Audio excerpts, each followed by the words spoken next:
हाय बच्चों, हेलो मित्रों, कैसे हैं आप लोग। आई होप आप लोग बहुत अच्छे होंगे। मैं ब्रजेश सर आपको अपने यूट्यूब चैनल पर बहुत दिल से स्वागत करता हूं।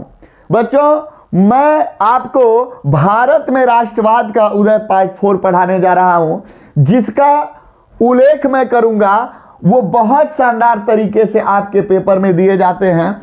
अब क्या है हार्डिंग बम कांड। हार्डिंग बम कांड, देखिए हार्डिंग बम कांड क्या है। हार्डिंग बम कांड क्या है? 23 दिसंबर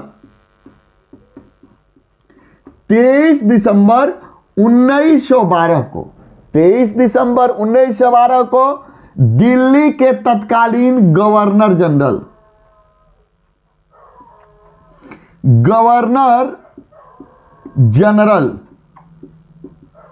लॉर्ड हार्डिंग, पता है 23 दिसंबर 1912 को दिल्ली के तत्कालीन गवर्नर जनरल, ये दिल्ली का गवर्नर जनरल था, governor general Lord Hardinge, Delhi के चांदनी चौक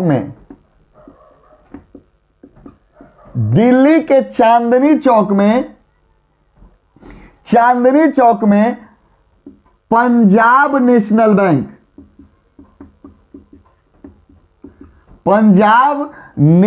बैंक के सामने से हाथी पर सवार होकर जा रहा था। इसी बीच एक मुसलमानी बुर्का पहने हुए, कैसे बुर्का पहने थे? मुसलमानी बुर्का पहने हुए एक नौजवान आया जिसका नाम था वसुनाथ। उसने हाथी पर बैठे हार्डिंग पर बम फेंक दिया,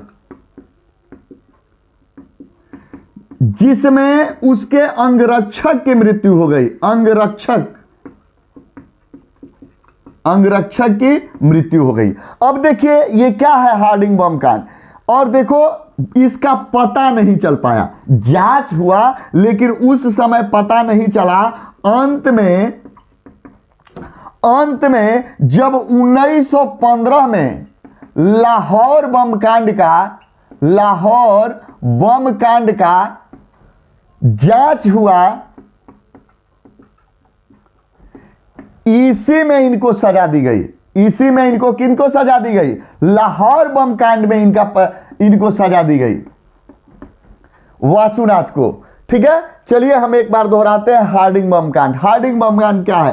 23 दिसंबर 1912 को तत्कालीन governor general Lord Hardinge Delhi के चांदनी चौक में पंजाब नेशनल बैंक के सामने से हाथी पर सवार होकर जा रहे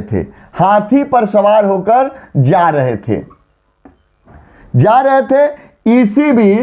इसी बीच मुसलमानी बुर्का पहने वसुनाथ नामक एक युवक आया और उस पर बम फेंक दिया, हाथिये पर बम फेंक दिया, और जिससे हाथी से गिरकर उनके अंगरक्षक की मृत्यु हो गई। लेकिन ये पता ही नहीं चल पाया कि बम फेंका किसने है।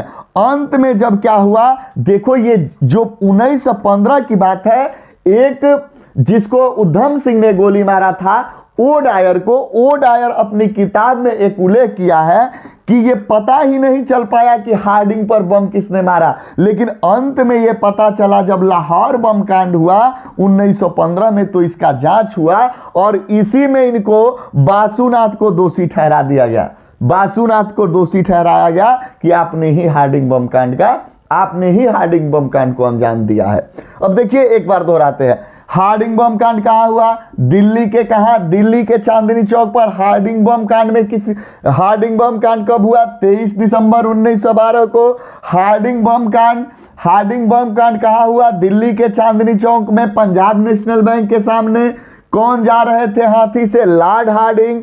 लॉर्ड हार्डिंग, अच्छा कौन उसे मारा? मुसलमानी बुर्का पहने हुए एक नवयुवक बासुनाथ ने उस पर क्या किया? बम फेंक दिया। उसमें किसकी मृत्यु हुई? उसके अंगरक्षक की मृत्यु हुई। और अंत में 1915 ईस्वी में लाहौर बम कांड के जांच हुआ, तब पता चला कि बासुनाथ ने ही हार्डिंग बम कांड को क्या किया था? अंजाम दिया था। एक बार विस्तृत रूप से देख लेते हैं हार्डिंग बम कांड। 23 दिसंबर 1912 ईस्वी को दिल्ली के तत्कालीन governor general Lord Hardinge Delhi के चांदनी चौक के पंजाब नेशनल बैंक के सामने से हाथी पर सवार होकर जा रहे थे। इसी बीच मुसलमानी बुर्का पहने बासुनाथ नामक एक नवयुवक आया और उन पर बम फेंक दिया, जिसमें उनके अंगरक्षक की मृत्यु हुई। लेकिन यह पता नहीं चल पाया कि किसने बम फेंका था। अंततः 1915 में लाहौर बम कांड का जांच हुआ, जिसमें यह पता चला कि बासुनाथ ने ही हार्डिंग बम कांड को क्या दिया था? अंजाम दिया था। चलिए अब हम अगले टॉपिक की ओर चलते हैं। अगले टॉपिक की ओर हम बढ़ते हैं। चलिए आगे देखते हैं रॉलेट एक्ट। रॉलेट एक्ट देखिए क्या है, ये क्या है रॉलेट एक्ट? देखिए सर रॉलेट की अध्यक्षता में, सर रॉलेट की अध्यक्षता में अंग्रेजी सरकार ने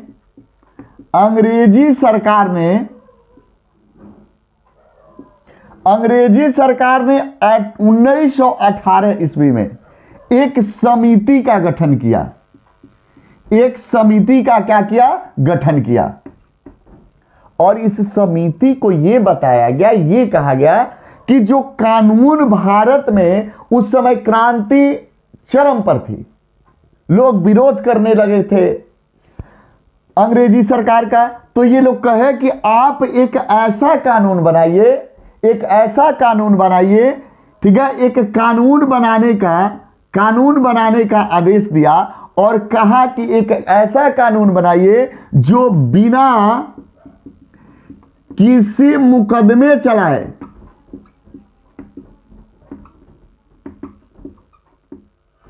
बिना कोई मुकदमे चलाए, कोई मुकदमा चलाए, किसी भी आंदोलनकारी को जेल में डाल दिया जाए, जेल में डाल दिया जाए। जेल में क्या किया जाए? डाल दिया जाए। और कितने दिनों के लिए? कम से कम 2 साल के लिए। 2 साल के लिए बिना कोई मुकदमे चलाए 2 साल के लिए डाल दिया जाए जेल में। और इसी एक्ट को, ये एक्ट बनाया किसने? रॉलेट ने। इसीलिए इस एक्ट को क्या नाम दिया गया? Rowlatt act. Rowlatt act. अब देखिए रॉलेट एक्ट क्या है। रॉलेट एक्ट को काला कानून के नाम से जाना गया। किसके नाम से? काला कानून। यह बहुत पूछा है आपके पेपर में, किस कानून को काला कानून कहा गया। अब देखिए इस रॉलेट एक्ट का विरोध है ना 1919 में शुरू हो गया। 1919 में शुरू हुआ और इसी के परिणाम स्वरूप असहयोग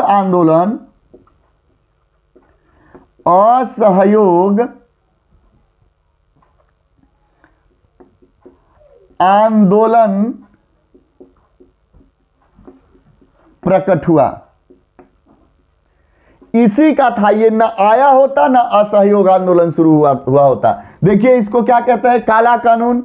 बिना वकील, बिना दलील, बिना वकील तथा बिना दलील का कानून किसे कहा गया? रॉलेट एक्ट को। चलिए देखा जाए रॉलेट एक्ट किसकी अध्यक्षता में भारत आया?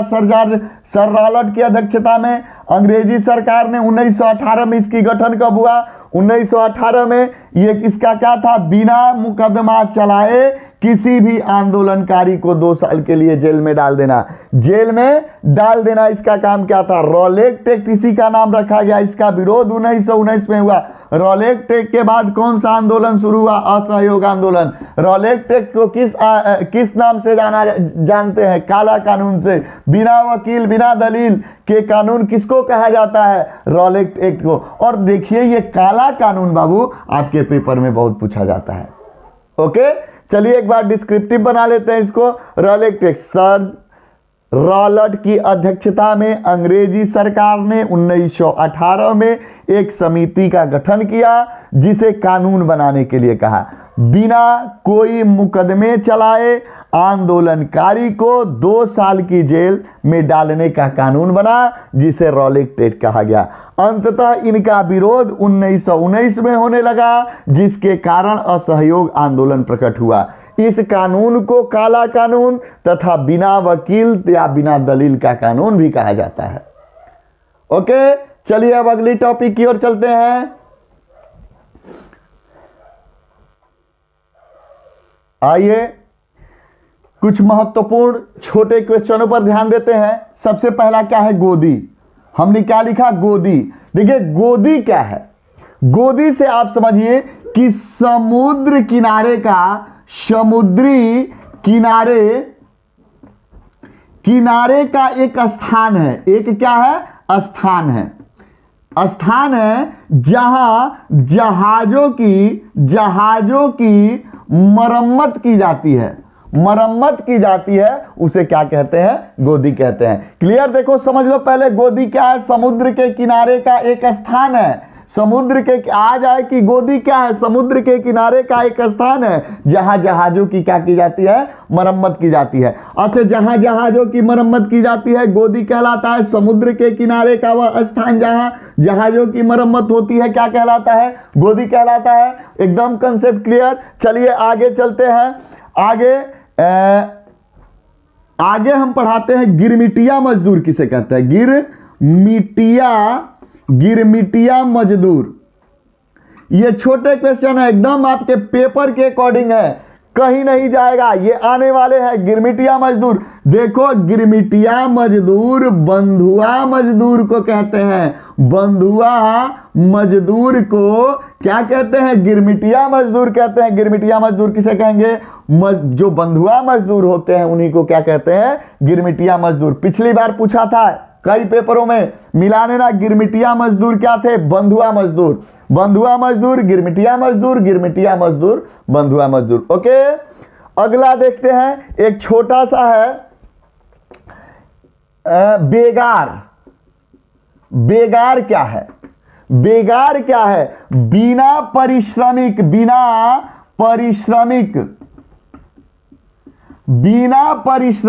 किसी कार्य को कराना, किसी कार्य को कराना क्या कहलाता है, बेगार कहलाता है। बेगार क्या है, बिना परिश्रमिक किसी कार्य को कराना ही बेगार कहलाता है। चलो एक बार दोहरा लेते हैं इन तीनों को। गोदी, समुद्र के किनारे का वह स्थान जहां जहाजों की क्या की जाती है, मरम्मत की जाती है, गोदी कहलाता है। गिरमिटिया मजदूर किसे कहते हैं, बंधुआ मजदूर को ही गिरमिटिया मजदूर कहते हैं। बेगार किसे कहते हैं, बिना किसी परिश्रमिक के किसी कार्य को करवाना ही बेगार कहलाता है। इस प्रकार आज मैं अपना वीडियो यहीं समाप्त करता हूं। अब मिलेंगे अगले वीडियो में, तब तक के लिए जय हिंद, जय भारत।